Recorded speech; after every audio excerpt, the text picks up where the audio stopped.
Baik,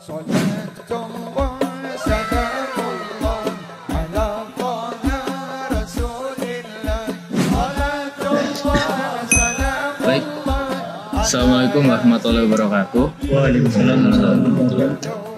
Jadi kenalin, di sini kami dari kelompok 3 akan mempresentasikan tentang mata kuliah agama Islam, yaitu podcast, yang dimana tema kita hari ini adalah apa itu, Dimas? Hobi sebagai cuan. Anjay. Tepuk tangan dulu. Oke. Hobi sebagai cuan. Hobi sebagai cuan. Iya, hobi sebagai cuan. Nah, ngomong-ngomong hobi sebagai cuan nih, kan di era sekarang tuh banyak mahasiswa yang menjadikan hobinya itu sebagai sumber penghasilan. Tapi apakah semua hobi yang menghasilkan uang itu dibenarkan dalam Islam? Menurut kalian tuh gimana? Menurutku, kalau selagi hobi itu halal dan masih memenuhi syariat Islam, boleh-boleh saja. Menurutku itu. Ya, intinya nggak melanggar syariat Islam. Kan ada kegiatan itu yang melanggar syariat Islam yang menghasilkan cuan. Kayak contohnya judi. Itu kan bisa menghasilkan cuan kan? Itu salah satu hobi yang buruk, judi. Lagi kan bisa menghasilkan cuan kan, menambah uang jajan dulu. Oke. Mungkin kita beralih ke pertanyaan paling basic lah. Apa sih itu hobi menurut kalian? Hobi ya kegiatan yang kita lakukan, kegiatan yang kita suka lakukan di waktu luang. Dan mendapatkan manfaat. Nah ya, harusnya Masya Allah. Hampir saja saya berkata hal lain ya. Masya Allah. Kita ganti kata-kata jadi. Silakan. Barangkali mau tanya nih, Bang Dimas. Oke, mungkin langsung pertanyaan selanjutnya aja.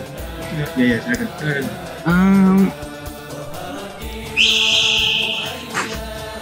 Lanjut aja.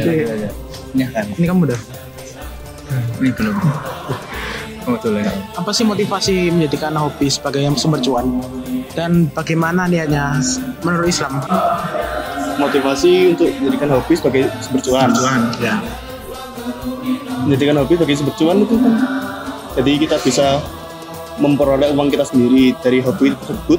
Jadi kita menikmati cara kita mendapatkan uang tersebut. Contohnya mungkin ya.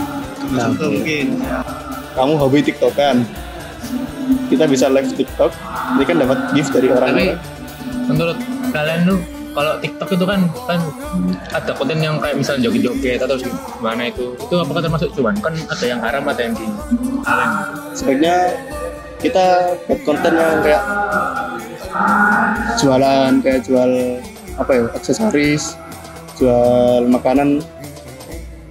Nah, itu kan bisa kayak hobi ya.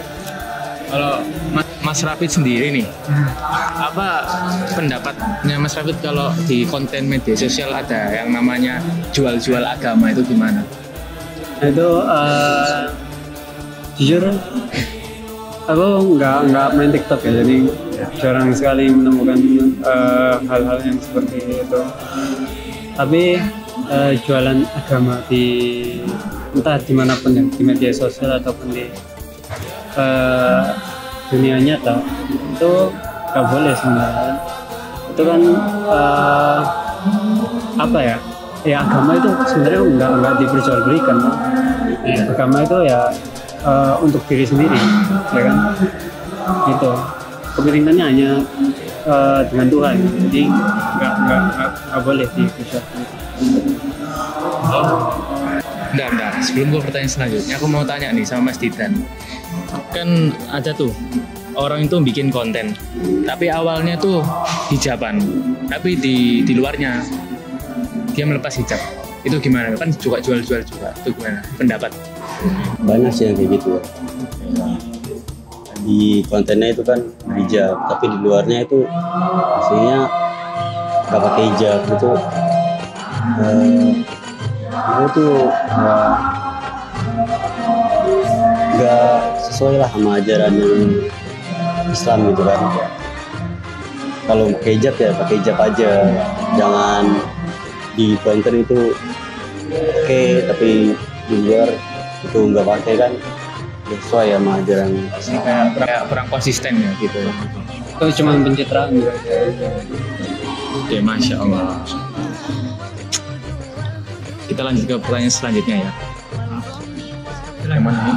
Yang mana nih? Yang mana? Ini. Menurut kalian nih, bagaimana sih pandangan Islam terhadap penghasilan yang diperoleh dari hobi? Pandangan sah-sah saja, asalkan ya itu hobinya tidak melanggar syariat Islam dan uangnya pun uang yang bersih gitu. Ya kayak itu misalnya kayak live stream kan orangnya hobi, misalnya hobi main game dibuat live stream, nanti kayak penontonnya tuh suka nonton kontennya dia kasih uang ke streamer tersebut lah, karena itu uang ikhlas dari Kan pendapatnya Mas Rian tadi kan, kalau contoh kita main game bisa hasilin cuan ya. Nah, kalau misalnya kita main game tapi diselipin sama toksik, kata-kata toksik itu gimana nanti uangnya? Jadi berubah gimana itu? Jadi haram apa halal gitu? Ya, betul gitu. Itu sih kenapa harus pakai kata-kata itu kan? Itu menurut saya gitu kan nggak baik, pasti nggak baik. Apalagi kan nanti ada yang nonton, nanti ada anak kecil, pasti kan semua umur kan. YouTube itu ada semua umur, ada anak kecil, nanti pasti ngikutin anak kecil kan. Lihat videonya pada ngomong toksik, jadi ikut ngomong juga. Itu sebenarnya bisa dibilang haram, bisa jadi. Kalau menurut saya ya, bisa jadi. Karena kan yang tadinya baik, main game nih buat seru-seru aja, buat have fun nih. Jadi malah ada contoh yang nggak benar anak kecil juga. Kalau pendapat Bang Dimas ini gimana? Menurut Bang Dimas, silakan. Saya kan kadang kalau toksik itu spontan gitu. Nah, yang ngomong toksik itu kadang tidak sadar kan. Tapi kadang itu ya, habis mereka toksik ya, kan uang itu ada, kadang dialihkan ke donasi yang membutuhkan. Itu gimana? Jadi uangnya itu gimana? Haram atau halal? Ya 50-50. Oke. Tergantung niatnya aja. Itu gimana? ngomong-ngomong tentang penghasilan nih. Kira-kira gimana sih cara menjaga keberkahan dari suatu hobi? Nah, Cara mendapat keberkahan dari suatu, menurutku kalau misal hobi itu ada pengaruh baiknya, entah itu untuk diri kita sendiri ataupun orang lain. Contohnya kayak apa ya, hobi kita olahraga itu kan baik untuk diri kita sendiri. Itu berarti kita mendapat keberkahan dari hobi itu. Menurutku gitu. Baik kan kayak Cristiano Ronaldo. Nah ya, Kan orang lain juga jadi terhibur. orang lain jadi termotivasi. cuan yang menyehatkan ya teman-teman ya. Atau kayak ini YouTuber Winda Pasudara gitu ya. Bisa jadi. Tapi dia bagus loh. Tanpa minta donasi sama Iya. Tapi penonton kadang itu. isi videonya gitu. Walaupun Ya kan itu kan jokes ya. ada hadis yang mengatakan sesungguhnya setiap amal tergantung pada niatnya. Kan? Ya karena niat Bang Winda baik, harusnya dia mendapatkan amal dari itu. Masya Allah. Dan sekalipun itu donasi, itu untuk charity. Donasi pun kan bermanfaat bagi orang lain. Jadi insya Allah dapat keberkahan. Ya. Selama ini kinerja kita kan ngomongkan ini kan, hobi kan bisa politikus juga berubah hobi. Ya. Kira-kira gimana kinerja Pak Prabowo ini? Kinerja Pak Prabowo ini berat sekali. Kadang ada naiknya, kadang ada turunnya. Iya, kadang ada baiknya, kadang ada turunnya. Contoh kayak ya kita lihat yang dilakukan Pak Prabowo yang baik dulu waktu masa awal jabatan, banyak sekali koruptor yang ditangkap ya kan. Itu prestasi yang luar biasa kan, soalnya sebelum-sebelumnya kan nggak ada kayak gitu. Terus ada lagi Menteri Keuangan yang diangkat Pak Purbaya. Nah, itu kan sedang menekan ekonomi yang sekarang ya kan jadi lebih baik. Itu kan berarti kinerja Pak Prabowo harusnya sudah bagus ya. Nah cuman ada lagi kasus ini bencana di Sumatera. Nah, karena ya kinerja beliau juga ya kan. Jadi ya naik turun sih. Dan juga kenapa bencana tersebut tidak ditetapkan sebagai bencana nasional, terus segera ditetapkan. Nah itu kan juga patut dipertanyakan gitu ya aksi beliau gitu. Itu sih. Jadi sebelum itu juga kita harus mengucapkan bela sungkawa juga ya ke saudara-saudara kita yang ada di Sumatera. Kita berdoa. Al-Fatihah dulu. Kan tadi kan kita bahas dampak positifnya dari cuan. Nah terus kalau dampak negatif yang bisa muncul ketika hobi terlalu mengejar demi cuan itu apa kira-kira tantangannya? Jadi Oh iya. hobi itu kan membawa kesengsaraan bagi kita, awal dari kesengsaraan walaupun itu belum mulai ya. Karena menurut Emi itu kan ada dopamin ya. Dopamin muncul terus setiap ada sesuatu yang Menagihkan. ya Wah. kerennya gitu. Iya. Iya. Bisa sih itu. Ada juga konsumtif.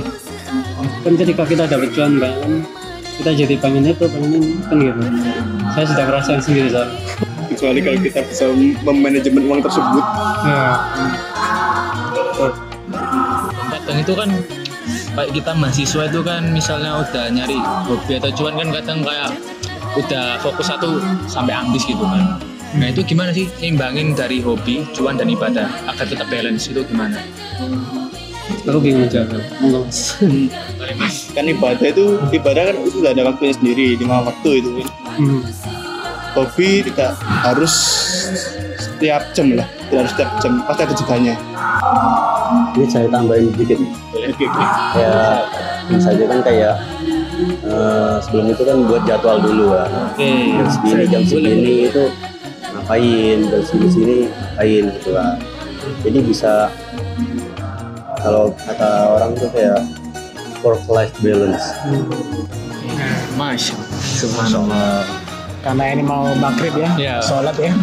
Sabar, tahan bos. Kapan kita bisa tahu hobi kita itu udah mulai kebablasan? Itu kapan?